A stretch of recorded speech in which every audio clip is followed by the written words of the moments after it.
Money! She does indeed make money, Shifty. The entire Breeze cheese fortune is hers. For the moment. But mark my words, Breeze cheese will soon be ours. I want you two to forget everything you've heard about crows and singing. Crows can't sing, they squawk. That's what you're supposed to forget, Marshmallow Mouth.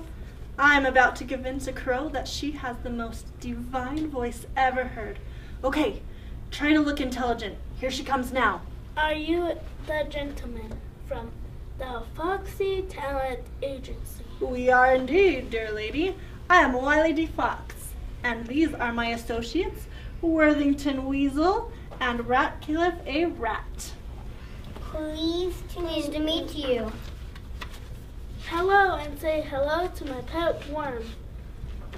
Mr. Squirmy, isn't he just the sweetest thing? My little squirmy, wormy Jeremy. Yes, quite delightful. Let me tell you, dear lady, why we are here. I am a musical impresario. I'm afraid I don't know that big word. Neither do I. An impresario manages musical talent, and I have heard that you have a breathtaking voice. It sure takes my breath away. See, I'm choking. Is this an emergency? Should I be calling an ambulance? I was joking, Fangfoot Turface.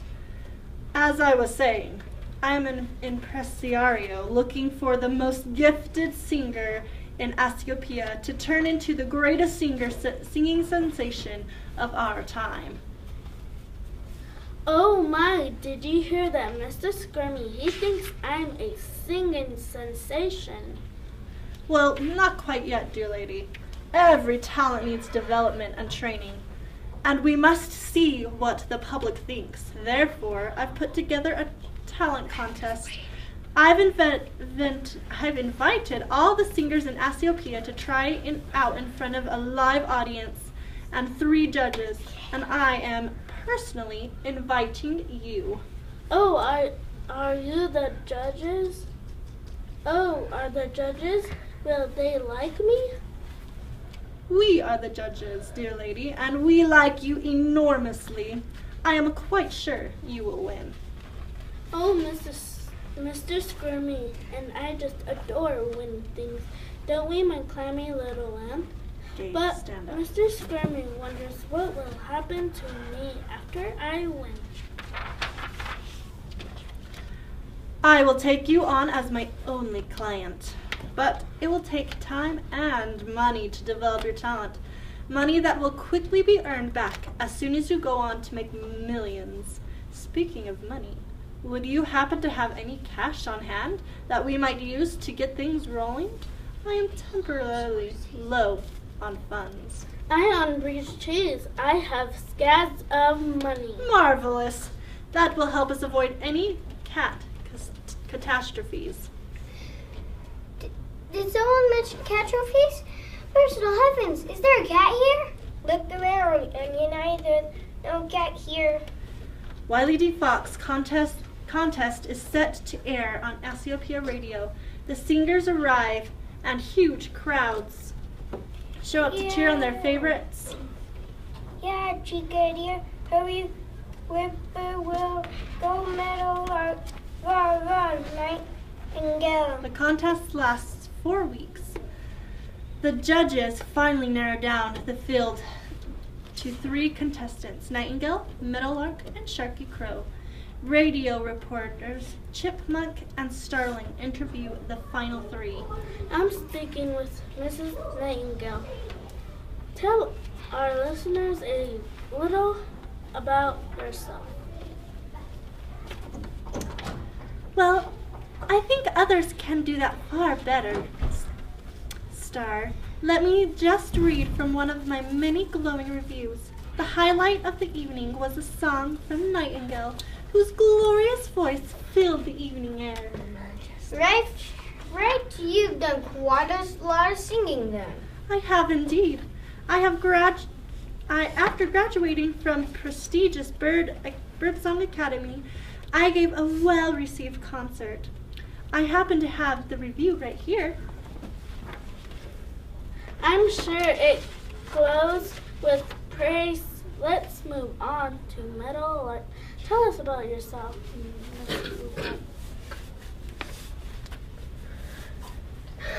I sang for many years with the legendary Mad Maid Gushka.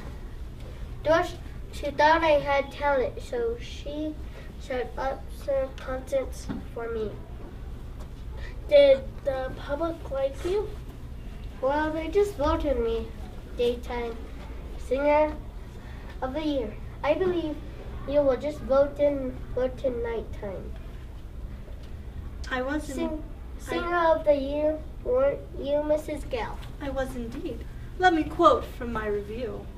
Moving right along about you, Mrs. Shirky Crow. Tell us about your musical career. Did you go to music school or have a voice coach?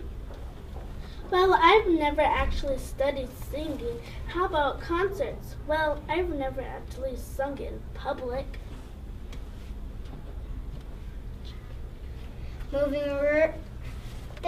There you have it, listeners. The mystery unknown Mr. Shirky Crow is going up against the Daytime and Nighttime Singer of the Year. Oh, well, who will win? Stay tuned. Let's get the audience's reaction to the first performer, Nightingale. Oh, gorgeous and glorious. And the judges' reactions? I have to say, I was quite disappointed, Miss Gale. You couldn't even stay on tune. Ooh, ridiculous. What? I have perfect pitch. Look, it says right here in this review. Well, I think your voice sounded bad too. Kind of lumpy and mumbled. What? Speak English. Boo! The judges are idiots. Why would anybody do? You're terrible and sticky, worse than old fish, than old sneakers. Let's check out the audience's reaction to Meadowlark. Ah, how lovely and luscious. We love you. And what do the judges have to say? Once again, our audience reveals its total ignorance of true musicianship. Your singing is weak, Miss Lark. I couldn't even understand the words to your song. You really should work on that. My voice teacher says I encase beautifully. I agree with my fellow judges. You also kept sneakering and melting very annoying. I agree with them. Gabe. Okay. I keep melting. That doesn't make any sense. Say about me, Mr. Rat. Why did you think? What did you think? I agree with them. You were terrible. You stunk worse than old fish wearing old sneakers. No, boo, the judges stink. How will the audience respond to Sharky Crow's performance? How harsh, horrid, and horrendous. Help. And the judges?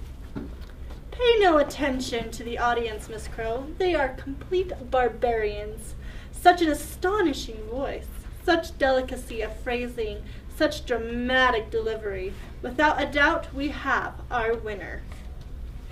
Impossible and unbelievable. Oh, thank you so much. You're the best singer I've ever heard.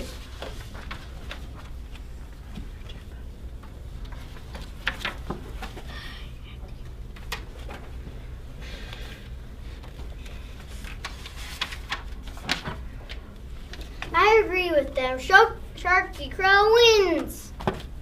No, Boo, this is totally unfair.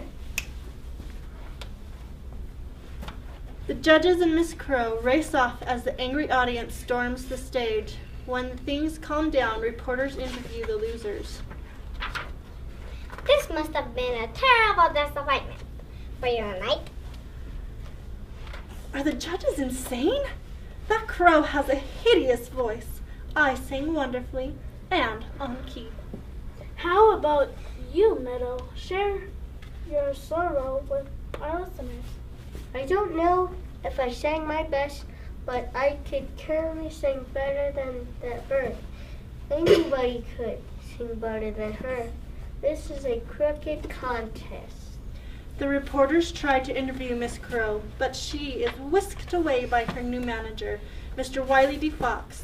2 months, hundreds of thousands of dollars, and tons of breeze trees later, Fox sets up a debut concert for her in the faraway land of Grimm, where no one has ever heard of her. The concert is just starting. The audience applauds as Miss Sharky Crow takes the stage. Caw, caw, caw, don't know what I saw. Ah, ah, don't know what you saw. Caw, caw, caw.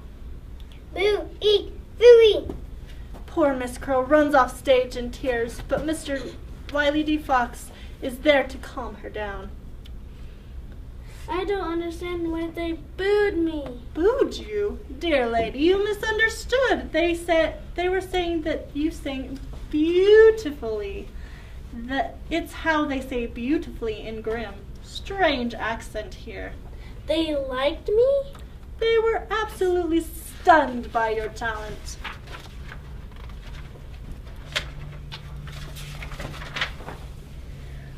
I'm stunned like I stuck my head in an electric socket. Why would you stick your head in an electric socket? You could die. Wake up. You never listen, egg salad ears. But I do have bad news for you, dear lady. Oh no, Mr. Squirmy and I hate bad news. We seem to be run out of cash. This concert took more money than I'd anticipated. So you'll need to write me another check. And another. And another. Oh, money, that's no problem. Let me just get my checkbook. They really love me, don't they? 1 month later, Sharky Crow's singing career is over. She is booed wherever she goes. This is the Inside Scoop, listeners. It seems that Sharky Crow is famous cheese queen. He has lost all her money and her cheese company. Surprise, surprise, the new owner of British Cheese is none other than Mr. Wiley Fox, assisted by Mr. Shifty Weasel and Ratso Rat. We've tried several times to interview Mr. Fox, but he refuses to talk to us. We did manage to catch up with Mrs. Cow. I asked her how it felt to have lost everything. Well, I don't have any cheese to eat now, so I'm quite hungry, but at least I still have Mr. Squirmy, and isn't he just the plumplest, juiciest, tastiest looking? Don't run away, Mr. Squirmy. I'm afraid your pet didn't want to become bird food, Sharky Crow. Tell us the moral to learn here.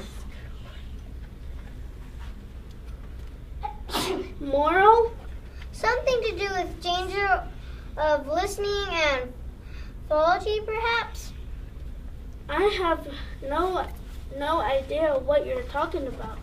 Hey, what's that in your pocket? Is that a worm and cheese sandwich?